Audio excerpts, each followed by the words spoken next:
Look, before we get into the content, it's really important that you guys hit that subscribe button. We're out here every single day working for y'all, trying to hit y'all with the best content. And what motivates us to keep going is people like you. So hit the subscribe button, join the conversation, join the Deuce Gang. What he said. That's how I got my second dose of the vaccine. Yeah, you told me. Yeah, I got my second dose on August the 6th. A little sore arm, but I did it. I took my mom's advice. I made sure I ate a nice meal prior. I took some Tylenol flu in preparation.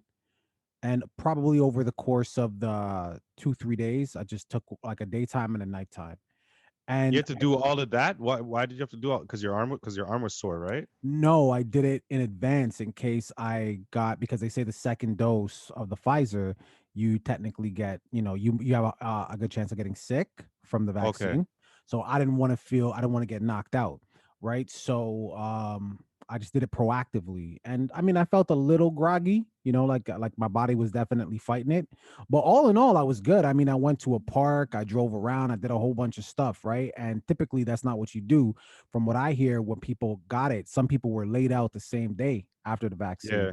You know what I mean? But then 2-3 days later, they were fine. I mean, I've heard of vaccines doing that where they typically give you what it is to make you immune to it in some type of way. So I guess that makes sense. That just seems like a lot of work for one little needle. That's all I'm saying. Like, you had a full meal, you went for a jog, you probably had a bath in some Epsom Like salts. I don't know if you can't see it, but like see this here is a little bit dark. Can you see that little blotch there? No, I can't see. Well, yeah.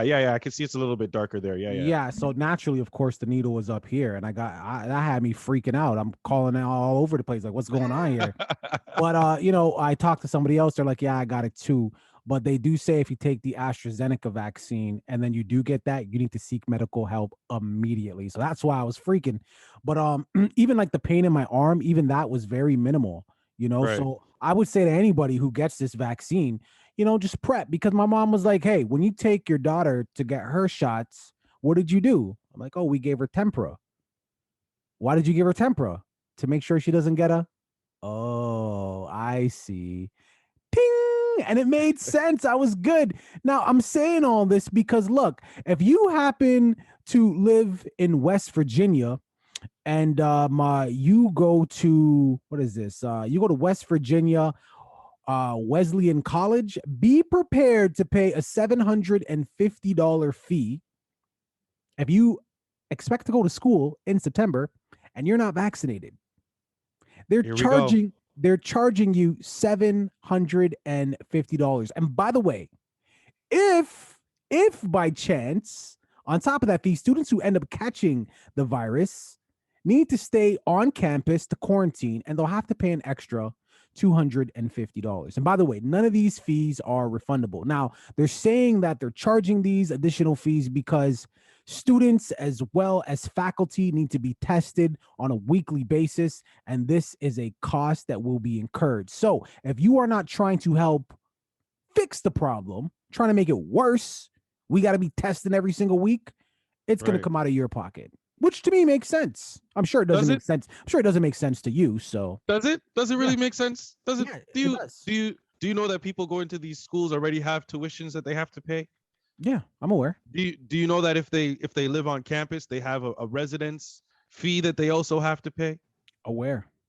Yeah. Okay. So how much do you think it costs the university to really provide a place for these people to stay after they built it and they recoup all their costs from the building and everything? How much do you really think it costs? Probably it's the not electricity bill. Probably it's the not electricity. It's your electricity and your water. That's pretty much what it is, right? And then you put on top of that the tuition fee, which the tuition fee is supposed to go towards obviously paying your faculty, right? That's mainly, and all your staff, because it definitely doesn't go to books because you got to pay for those as well. So you factor in whatever it costs to pay all these teachers versus all the students' tuitions coming in, which is in the trillions of dollars if we account for all of the schools and all of the, across the country. I'm pretty sure the difference, the profit margins here for the university are enough to the point where they can probably take on another $750 worth of expenses. You know what I'm saying? But no, they choose also to charge you for that as well. That doesn't make sense. That makes no sense to me. So the reason why I say it makes sense, and this might be different in this particular state, in Virginia, in this particular region in Virginia. Right. We don't know the laws everywhere I don't across the know. world. I'm in Canada. But what it sounds very illegal from where I'm sitting in Canada. No. What I do know, because you're harping about this 750. What I do know is in Canada, and I'm pretty sure pretty much everywhere in the States too, but you can correct me if I'm wrong. You got a problem with the 750? Cool. The vaccine is free. Okay. It costs nothing. Right. It's $0. So right. You figure it out. But my decision as a human being to make my own choices and not have to go against them just because I want to go to this school or whatever, that is also my right. Do you drive a car? I do drive a car. Yes, I do. You do good. Okay. Do you wear a seatbelt? Yes, that's the law. Awesome. Great. Love it. Where you are right now, what we can kind of see in that blurry background, that's where you reside, right? You live there, right? Can you see the whole pool from can't see anything. But the point is you pay for it monthly, whatever your expenses are. That's your responsibility, and because you pay for that, you have certain rights. You pay for it. Now, I have to ask you a question. Can you just start a fire if you want to? Where I'm living right now? Right now. Could you start a fire right now? That's illegal. That's called arson. So no, I couldn't. What I'm trying to say is this, of course, you have rights, but within those rights, you have to respect the rights of other people, which is the point of laws, no? Right. So I'm not trying to say that what this particular school is doing, they're making it law. I'm not even trying to say they're trying to mandate it across that country. That's not what I'm saying. But what I'm saying is it's a rule, and the rule is being implemented for other people's safety. The same reason why wearing a seatbelt is a law. It's not just to protect your dumbass, not you, but not just to protect your dumbass. And the same reason why you can't just start a fire in the middle of your apartment. It's not just to protect your dumbass. It's the neighboring homes, et cetera, et cetera. So I hear what you're saying, but you have people rights. Are paying. People are paying. Yeah, people people are paying money. People yeah, just like money. You pay. It doesn't cost me anything to wear my seatbelt. The car costs money. Pay for the car. Yep. The car costs money. Absolutely. The wearing of the seatbelt is free. I'm not paying to wear a seatbelt. It'll charge me if I don't wear a seatbelt. But what I'm saying is I'm paying the university for a service. I'm paying them. They're getting money already. They're getting plenty of money. They don't need to ask for another $750. They don't. The safety of the faculty, the safety of the students. I never said I don't care about any of that. What I'm talking about is there's enough money that the university is making to the point where they don't need to charge people and pretty much tell them that we're pretty much forcing you to get vaccinated if you want to save this money. If you would not like to spend this money, you have to get vaccinated. And if I'm a person who doesn't want to get the vaccine for whatever reasons I have, and I'm already paying these schools $50,000 a year in tuition, plus books, plus residence, plus food, plus gas if I'm getting there in the car, plus my car payments if I have a car, and then you want me to go pay another $750 because I made a decision for myself? That's crazy to me. You're already taking enough money out of my pocket. And it's only $750. So every time you say it's a measly $750, you're only defending my point even more. I never said it was a measly $750. You said a little $750. You're worried about your little $750. No. The larger point is if you have an issue with this, don't drive a car. If you have go to another school. If you really want to break it down, go to another school. But unfortunately, not everybody is lucky enough to get accepted to multiple schools. And if this is your only option, they're putting you in a position to where you have to go against whatever morals you set for yourself. That's not right. Well, speaking of morals, oh no, is that where we're going with this after? I don't know. Speaking of morals, smash that like button, smash that subscribe button, and then look at yourself in the mirror and know that you did something good. Okay. Yeah, but just definitely. As far as this particular story, I will tell you, you always have a choice. Either get vaccinated, okay, not pay the $750. This is gonna be stupid. Or All right, you know what? I'll leave it alone. Get You already know vaccinated. what he's gonna Get say. Yeah. vaccinated. Social distance. Deuces. But No, that's not how that story ends that's with how it. get vaccinated. That's how. That is not how that story That's how it ends. Speaking of morals, look, man, I'm a Christian. I've said that a couple of times on this podcast. So right, right. this next story, I find it a little odd, but all right. So a pastor in Mississauga of a Baptist church, she's suing the church for wrongful dismissal. Now, here's a story. I'm gonna kind of breeze through it, so people please keep up. Now, the Reverend presented herself as a male when she first took the job as lead pastor at Lorne Park Baptist Church in 2014 and continued to do so until she came out to the congregation in a live stream, nonetheless, in June of last year. So basically, she came out as a transgendered. Now, she received support from some of the members and even some of the Baptist organizers. Now, she said her firing and the way it was carried out left her with a kind of anxiety around the church. So, you know, a little bit of distress. Now, the church did put out a statement on Wednesday, and it basically said that through a process of attempting to discern God's will, that's a quote, the pastor. So again, the pastor's name is, well, I guess her name now is Julia. So what they're saying is when they let her go, they did this in a very careful and thoughtful manner.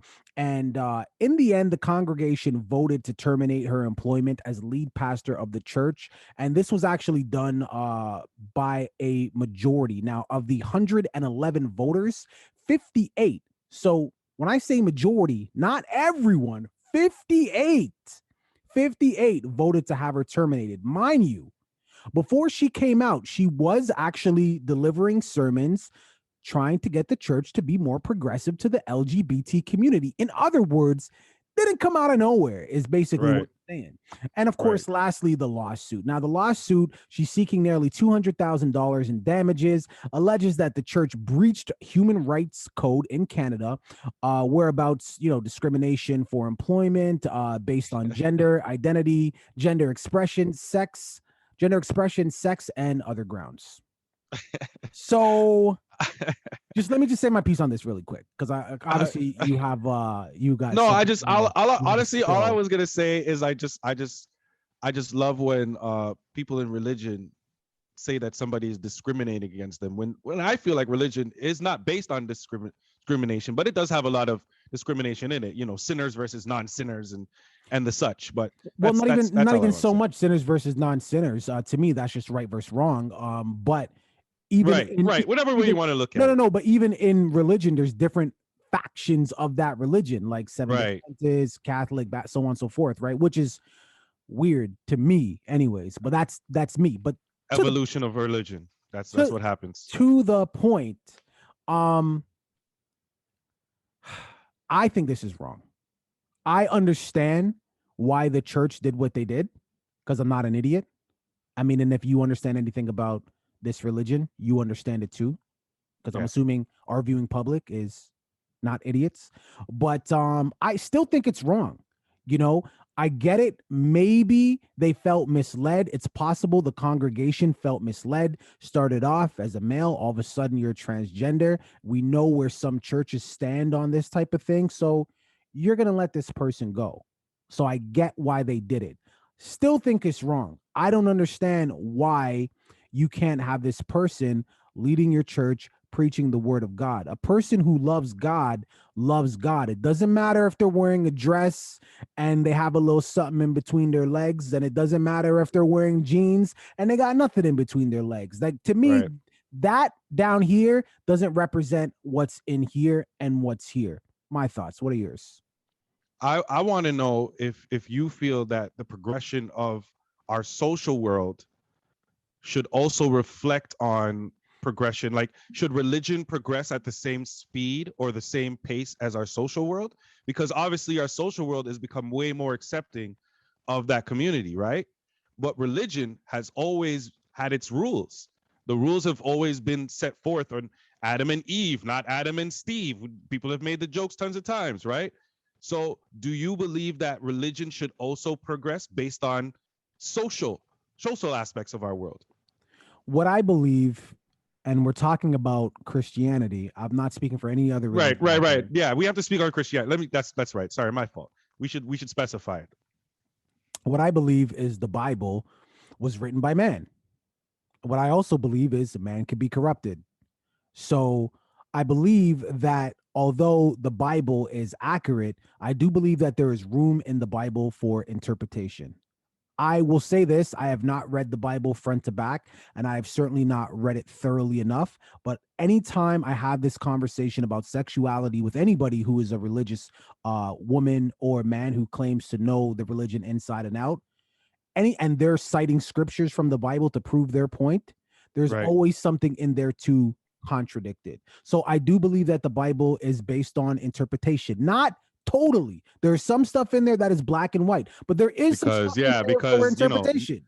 People present at 9/11 would have a discussion with you on interpretation of religious scriptures, right? Because we all know, so we can go that route, but we're not going to do that.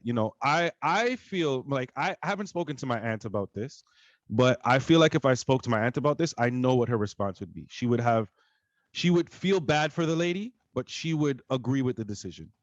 You know what I mean? Because I feel like when you enter into certain things, into certain jobs, into certain careers, you have to understand what the rules of the game are.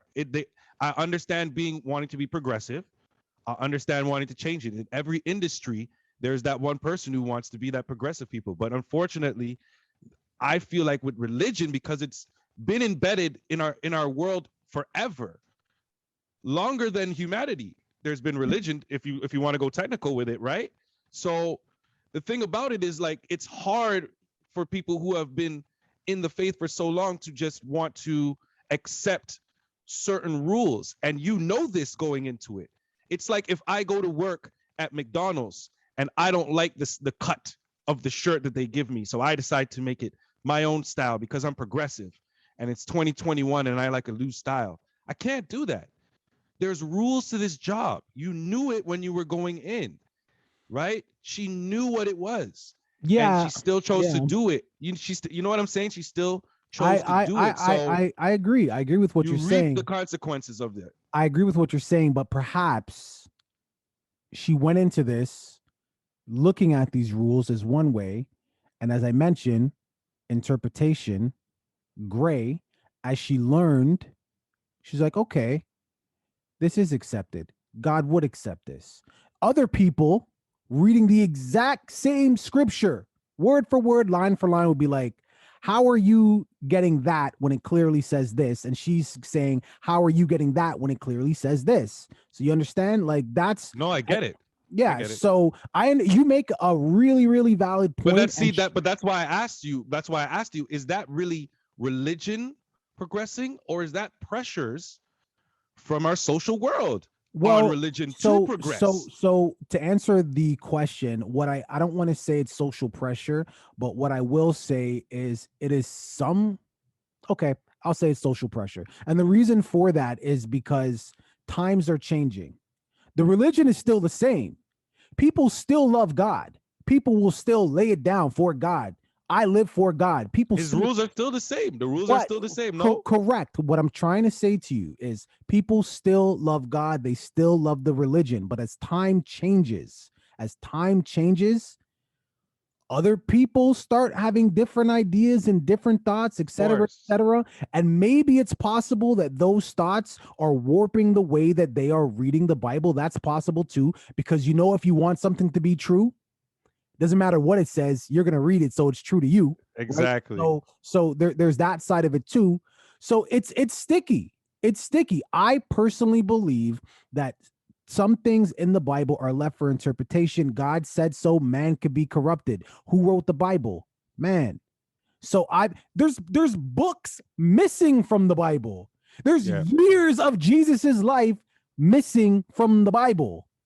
What are we talking about here? So what I'm saying to you is you could live that book to the T.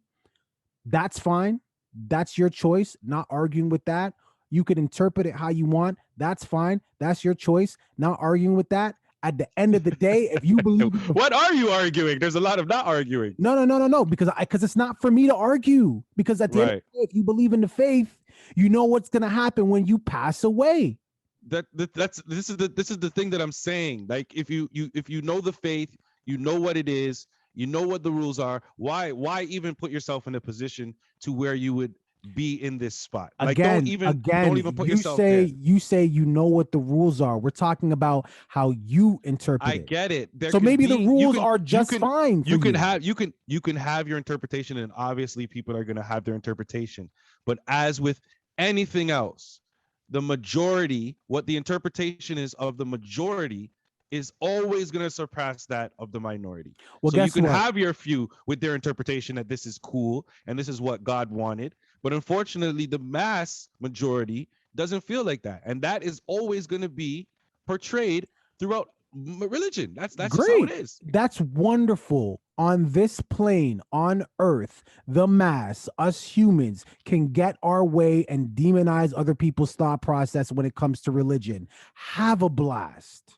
None of that matters when you die. There's only one opinion that matters. So have a blast. Viewing public, sticky subject here, man. I don't know where I fall on this. Maple syrup. Thank you. I don't really know where I fall on this. I think that this person has the right to be who they want to be. If they want to believe in God, then they should be able to believe in God. They should be able to preach the word of God. They should be able to fish, get other people to join the faith as well. I don't see an issue with that. Yeah. But it's maple syrup, by the way, because it's sticky. But if this particular house of God, if their beliefs is this is wrong, all right, man. Well, you know, this pastor should be saying, I'm gonna pray for you. I'll see you on Judgment Day. We'll figure it out then. Leave it in the comments. Let me know what your thoughts are. And again, please be respectful. Anytime we do a topic like this, I got to put in that little disclaimer. We don't block comments, okay? Be respectful in the comments. Don't forget to like and subscribe. Deuces. Now, hey, if you've never had maple syrup before, it's really sticky as well. Yeah. Okay, we can move on. One person we should be praying for. All right. One person we should be praying for. And I really think some people are praying for him. We've covered him a couple of times. You don't like him. I don't really like him. I think he's whack, but it's Kodak this could Black. Be a very long list. Oh, okay. It's Kodak Black. He seems to be turning a long list of people. He seems to be turning a page. Kodak Black wants Nas and Drake to mentor him. Nas. Okay. Oh, okay. So, as a quote, Kodak tweeted this. He said, "Can't wait." I think this nigga can't spell, so I'll just interpret it for him. He said, "Can't wait for Nas to put me under his wing." I'm trying to read it like he wrote it. Can't wait. No, don't do it. No, I'm gonna read it exactly how he wrote it. No, but you don't. Okay, all right. Can't wait to Nas to put me under his wing or Drake. I'm fucked up about them two niggas. And then Drake, he's speaking to Drake now. He goes, so Drake's actually quoted as saying, "Bro, your album really one of my favorites in the past 5 years." This is something DreCey told him. "The bars you are rapping about, friends, and your purpose is so pure. What you got there, like you're almost talking from this God level bird's eye view of your own life. I want to know how you broke that wall." So he's talking about Nas, he's talking about Drake. It's funny because I could see him saying, "Hey, Drake, I want you to mention me." Drake's the hottest artist in the game. Who wouldn't want that? But it's interesting that he threw Nas in the conversation. To me, that almost gets a couple points for me when it comes. I was about to ask, because I know how you feel about Kodak Black's music as well. You not feeling it, right? I don't like. The fact that he brought up Nas and he's saying, "Oh." I'm like, when I heard this, I'm just like, oh my God, what is this guy about to say now? Because that must add a couple brownie points. You know what I'm saying? Yeah, but it's not even about the music. His music still sucks. It's about Kodak Black having an extremely, extremely horrible laundry list of altercations with the cops. This is a guy that is super talented to some people, who's made a lot of money, changed a lot of people's lives, and he keeps effing it up every which way he goes. So Drake, again, point already made. We get why you'd want that mentorship.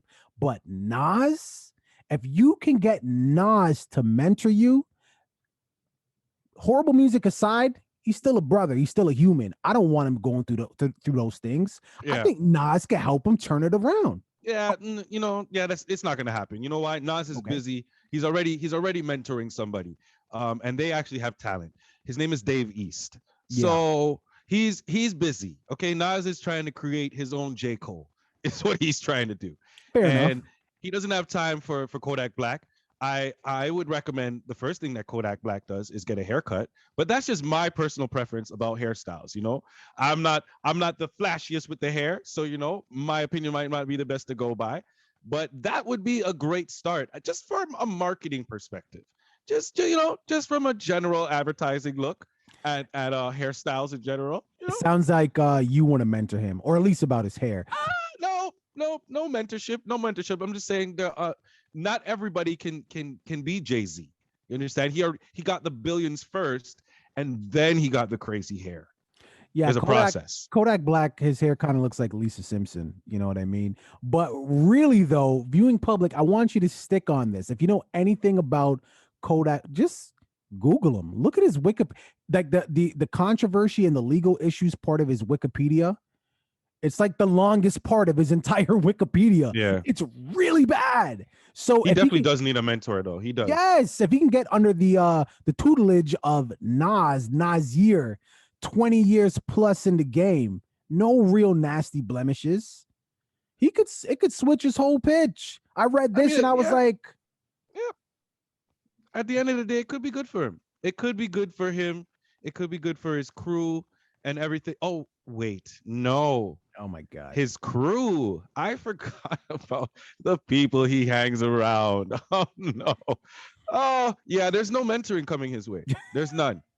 Zero mentoring coming his way. Because the first thing I'ma say, and once again, I'm not mentoring him, but I understand what the game is. The first thing I'm gonna say if I'm any one of these guys is get rid of all your friends. That's the first thing I'm gonna say. That's exactly what Nas would say. Yeah. I'm pretty sure he's heard that before.